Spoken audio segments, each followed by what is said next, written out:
Hello students, in the previous lecture we will go through the numericals, some important numericals of Coulomb's law, and in this lecture we will talk about the principle of superposition of forces. अब पिछले class में मैंने आपको जो question करवाए थे उसमें से एक इक्विलेटरल ट्रायंगल और स्क्वायर का क्वेश्चन करवाया था, उसमें अपन ने इस प्रिंसिपल को यूज़ किया है, लेकिन as the part of your syllabus अपन इसको डिस्कस करेंगे। अगर 1 या 2 नंबर में कभी इसकी डेफिनेशन वगैरह पूछी जाती है तो आप इसको इजीली जो है वो लिख सकते हैं। अब ये क्या है प्रिंसिपल ऑफ सुपरपोजिशन और क्यों इसकी ज़रूरत पड़ रही है, तो मैं आपको बताऊं कि in case of there are more than one charge present in the system, so how to calculate force on one charge exerted by other charges. कि जैसे ये सिस्टम मैंने आपके सामने ड्रॉ कर रखा है, उसमें 4 टाइप के चार्जेस हैं। The first is Q1 which is positive, second is Q2 which is again positive, third one is Q3 which is negative, and fourth is Q4 which is positive. ये 4 charges एक system में placed हैं। अब इन 4 charges में मुझे Q4 पर बाकी remaining 3 charges जो हैं, रिमेनिंग 3 चार्जेस की वजह से मुझे इस पर जो है वो फोर्स कैलकुलेट करना है। तो फोर्स, ये सा क्वेश्चन, सेम क्वेश्चन अपन स्क्वायर वाला क्वेश्चन जो है वो प्रीवियस क्लास में अपन कर चुके हैं, लेकिन एज अ डेफिनेशन के हिसाब से अपन इसको आज देख रहे हैं। प्रिंसिपल ऑफ सुपरपोजिशन, इसको अपन यूज़ जो है, इसका यूज़ जो है वो अपन देख चुके हैं पिछली क्लास में। लेकिन अगर डेफिनेशन के हिसाब से बात करें तो क्या होगा कि इस Q1 की वजह से इस Q4 पे जो फोर्स लगेगा इस along this direction which is F1, इस Q2 की वजह से इस Q4 पे जो फोर्स लगेगा along the line joining between Q4 and Q2 which is F2, और इस Q3 की वजह से विच इज़ माइनस इस Q4 पे जो फोर्स लगेगा along this line joining which is F3। सो अपन क्या कहेंगे कि जो नेट फोर्स जो रहेगा इस पॉइंट Q4 पे, वो इन सब अलग अलग चार्जेस के द्वारा जो इंडिविजुअल फोर्स लगाया जा रहा है उसका वेक्टर सम होगा F1 plus F2 plus F3। So as a proper definition की अपन बात करें तो इसकी हो जाएगी the net force on a charge due to a system of charges is equal to the vector sum of the individual forces exerted by individual charges of the system। क्या कह रहा है ये? It is the equal to the vector sum। You already studied the vector and scalar chapter class 11, तो आपको vector sum और algebraic sum में proper difference जो है वो पता है कि एल्जेब्रिक सम क्या होता है, वेक्टर सम क्या होता है। सो the net force on a charge due to a system of charges is equal to the vector sum of the individual forces। कि इन इंडिविजुअल चार्जेस की वजह से जो फोर्स इस पे लग रही है इस पॉइंट पे, तो नेट फोर्स इसका जो होगा एट Q4, जो नेट फोर्स होगा वो इन सब इंडिविजुअल चार्जेस की वजह से जो इंडिविजुअल फोर्स लग रही है उसका वेक्टर सम होगा। So from the figure net force on charge Q4 is, we wrote it as F net is equal to vector F1 plus F2 vector plus F3 vector. और suppose अपन ने यहाँ पे 4 जो है वो चार्जेस लिए हैं। अगर we have n number of charges, कितने number of charges? n number of charges अपने पास हों तो अपन क्या कह सकते हैं, F net is equal to F1 plus F2 plus F3 up to F n number of charges हो तो अपन Fn तक इसका जो है समेशन कर सकते हैं। सो बेसिक सेंस इसका यही है कि इंडिविजुअल चार्जेस की वजह से जो इंडिविजुअल फोर्स लगेगा उसका वेक्टर सम जो होगा वो नेट फोर्स को शो करेगा। So for the better understanding of topic, एक न्यूमेरिकल मैंने इसकी एग्जांपल के रूप में यहाँ पे लिखा है जिसको आप देख सकते हैं। तो क्या कह रहा है न्यूमेरिकल, देखते हैं। 3 point charges plus Q each are kept at the vertices of an equilateral triangle of side L. Determine the magnitude and sign of the charge to be kept at its centroid so that the charges at the vertices remain in equilibrium. So एक equilateral triangle वाला question जो है वो अपन previous class में कर चुके हैं. उसमें अपन ने ईच चार्ज पे जो है फोर्स कैलकुलेट किया था. इसमें अपन को क्या करना है कि प्लस क्यू चार्ज है, 3 point charges plus Q, each are kept at the vertices of an equilateral triangle, जिसका साइड जो है वो कितना दे रखा है, एल दे रखा है. अपन को इस चार्ज का अपन को मैग्नीट्यूड और साइन पता करना है. एक चार्ज जो कि रखा हुआ है इसके सेंट्रोइड पे, to be kept at its centroid so that the charges at the vertices remain in equilibrium. इस सेंट्रोइड पे जो चार्ज रखा हुआ है, सपोज कैपिटल क्यू चार्ज इस सेंट्रोइड पर अगर अपन रखें तो उसका मैग्नीट्यूड और साइन अपन को बताना है, जिससे ये पूरा सिस्टम जो है वो इक्विलिब्रियम में रहे. So here is the diagram of this question. 3 point charges plus q, each are kept at the vertices of an equilateral triangle of side L. This is side L, A, B and C. This is plus q and plus q. 3 charges are placed at the vertices of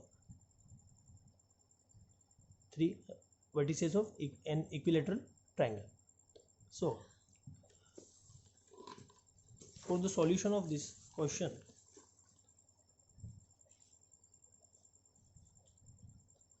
we'll draw a simple diagram for point A. The total forces acts on this point A is due to this B, which is F1, due to this C, which is F2, and due to a charge Q placed at its centroid. So एक charge capital Q जो है वो उसके centroid पे अपन ने place कर दिए. अब अपन ये कह सकते हैं कि at any vertex the charge will be in equilibrium. At any vertex the charge will be in equilibrium if the net electrostatic force due to remaining 3 charges is 0. क्या कह दिया अपन? At any vertex the charge will be in equilibrium. Charge equilibrium में होगा if the net electrostatic force due to the remaining 3 charges is 0. So let Q जो है अपन ने इसके centroid पे प्लेस कर दिया. So अपन फोर्स F1 कैलकुलेट करते हैं. F1 जो फोर्स है, force due to this B, इस B पे जो पॉजिटिव प्लस Q चार्ज जो पड़ा हुआ है उसकी वजह से इस A पॉइंट पे जो प्लस Q चार्ज पड़ा है उसके ऊपर जो फोर्स लगेगा वो लगेगा K Q square upon L square. ठीक है. इस C की वजह से इस C पॉइंट पे जो प्लस Q चार्ज है उसकी वजह से A पॉइंट पे जो प्लस Q चार्ज है उस पर जो फोर्स लगेगा उसको मैंने कह दिया F2 and it is KQ square upon L square. ठीक है. तो इसके लिए सिंपल डायग्राम मैंने यहाँ पे ड्रॉ किया है. B की वजह से जो फोर्स लग रहा है वो ये रहा, इस डायरेक्शन में F1. C की वजह से जो फोर्स लग रहा है उस डायरेक्शन में F2. और इसका रिजल्टेंट जो आएगा वो इस डायरेक्शन में आएगा अलॉन्ग GA. इस डायग्राम को देखें आप, अलॉन्ग GA इसका जो रिजल्टेंट है वो आएगा. अब प्रीवियस क्लास में अपन ने जो क्वेश्चन किया था वो डायरेक्ट रिजल्टेंट मेथड से किया था. इसमें मैंने आपको कंपोनेंट मेथड से एक्सप्लेन करके बताया है. If because of this is an equilateral triangle, each angle is 60 degree. अगर ये एंगल 60 डिग्री होगा और अगर ये सेंट्रोइड है तो ये एंगल बाइसेक्टर है, तो ये जो कंपोनेंट बनेगा वो 30 डिग्री एंगल के लिए, ये जो कंपोनेंट बनेगा वो 30 डिग्री एंगल के लिए. तो for 30 degree angle component of this F1 along with this angle is F1 cos 30 degree, और उसके परपेंडिकुलर जो कंपोनेंट होगा वो होगा F1 sin 30 डिग्री। सेकंड, इस F2 फोर्स के लिए भी विद द थीटा जो कंपोनेंट हमेशा होता है उसको अपन लेते हैं cos, उसके परपेंडिकुलर जो होता है उसको लेते हैं sin। तो विद द थीटा कंपोनेंट हो जाएगा आपका F2 cos 30 डिग्री, और इस तरफ वाला जो कंपोनेंट है वो हो जाएगा F2 sin 30 डिग्री। और because of the magnitude both the forces are same, so अपन लिख सकते हैं F1 is equal to F2। तो F1 प्लस F2 का जो रिजल्टेंट आएगा वो आ जाएगा 2F1 cos 30 डिग्री।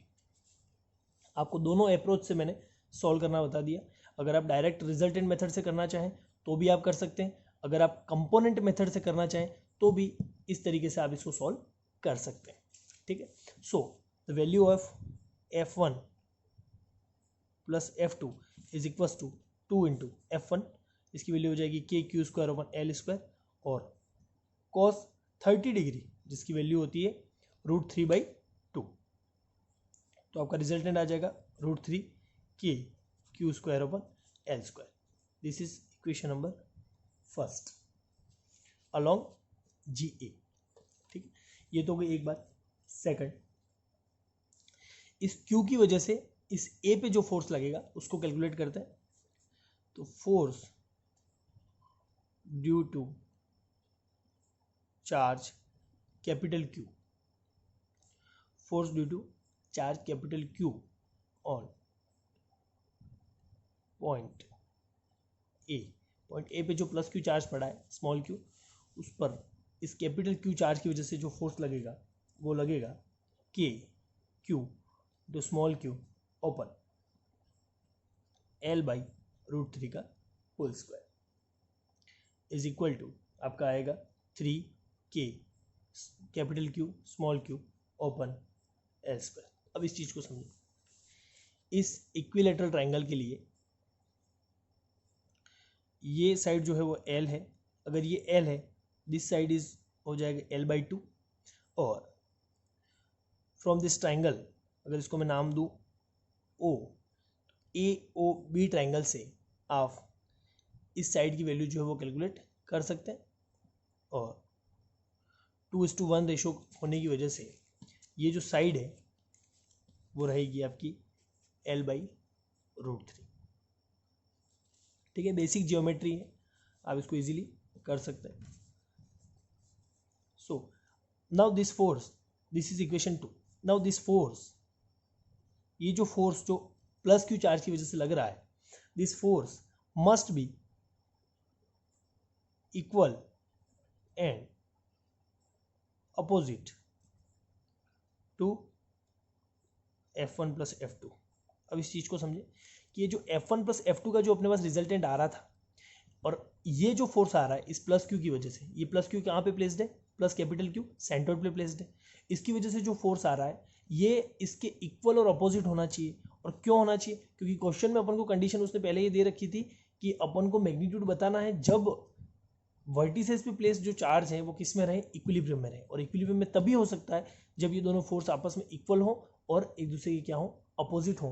तो इक्वल एंड अपोजिट जब अपन करेंगे तो अपने पास जो आएगा वो निकल के आएगा 3KQQ upon L square is equal to minus of √3KQ square upon L square. अब आप ये कहो कि सर यहाँ पे माइनस क्यों लिया, यहाँ पे तो चार्ज अपने ये Q लिखा हुआ है तो इसको माइनस क्यों, तो माइनस क्यों लोगे तभी तो इसकी डायरेक्शन जो है वो इस रिजल्टेंट के अपोजिट आएगी। देख रहे हैं यहाँ पे ये है रिजल्टेंट, F1 और F2 का रिजल्टेंट ये है, तो इसकी अपोजिट डायरेक्शन अगर मुझे चाहिए तो मुझे इस चार्ज जो मैंने यहाँ पे प्लेस किया उसको मुझे क्या लेना पड़ेगा, माइनस लेना पड़ेगा। तो माइनस ले लिया अपन ने। तो अगर आप इससे कंफ्यूज हो रहे हैं तो इस माइनस को हटा के यहाँ पे लगा दे, कोई दिक्कत नहीं। ठीक है, एक ही बात है। तो इसको सॉल्व करें तो क्या आएगा, दिस कैंसल आउट, K से K cancel out and this Q is cancel out. So √3Q is equal to minus of 3Q. So the value of capital Q is √3Q upon 3 minus Q equals to minus of Q under √3.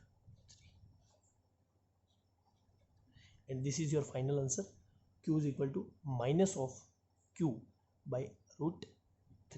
ये आपका value होगा उस Q का जिसको आपने centroid पे place कर रखा है.